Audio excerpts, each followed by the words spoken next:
ही तो एक भाई ने दिया जलाया, दूसरे भाई ने छलनी लेकर उसे ढका और नकली चांद दिखाकर बहन से कहने लगे, चल चांद उग आया है, अंतर अर्घ्य दे ले। बहन अपनी भाइयों बहन अपनी भाभियों से कहने लगी कि चलो तो भाभियां बोली, तुम्हारा चांद उगा होगा, हमारा चांद तो रात को उगेगा। बहन ने जब अकेले ही अर्घ्य दे लिया और भोजन करने लगी तो पहले ग्लास में ही बाल आ गया, दूसरे ग्लास में कंकड़ आया और जब तीसरा ग्लास मुंह की ओर किया तो उसकी ससुराल से संदेशा आ गया कि उसका पति बहुत बीमार है, जल्दी भेजो। माँ ने जब लड़की को विदा किया तो कहा कि रास्ते में जो भी मिले उसके पाँव लागू करना और जो कोई सुहाग की आशीष दे तो पल्ले में गांठ लगाकर उसे कुछ रुपए देना।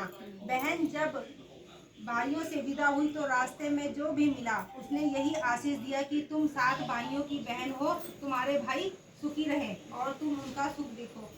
सुहाग की आशीष किसी ने भी नहीं दी। जब वह ससुराल पहुंची तो दरवाजे पर उसकी छोटी ननद खड़ी थी। वह उसके भी पांव लगी तो उसने कहा कि सुहागन रहो, सपूती हो। तो उसने यह सुनकर पल्ले में गांठ बांधी और ननद को सोने का सिक्का दिया। तब भीतर गई तो सास ने कहा कि उसका पति धरती पर पड़ा है, तो वह उसके पास जाकर उसकी सेवा करने के लिए बैठ गई। बाद में सास ने दासी के हाथ बची कुची रोटी भेज दी। इस प्रकार से समय बीतते बीतते मंगसिर की चौथ आई तो चौथ माता बोली, करवा ले भाइयों की प्यारी करवा ले।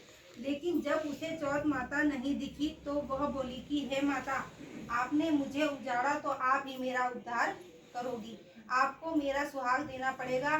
तब उस चौथ माता ने बताया कि पौष की चौथ आएगी, वह मेरे से बड़ी है, उसे ही सब कहना, वही तुम्हारा सुहाग देगी।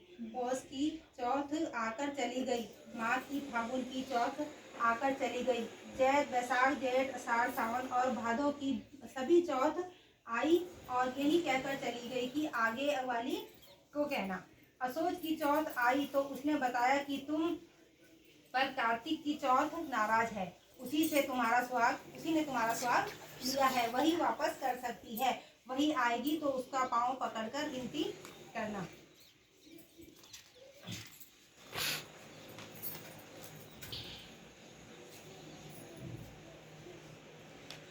यह बताकर वह भी चली गई। जब कार्तिक की चौथ आई तो गुस्से में बोली, भाइयों की प्यारी करवा ले,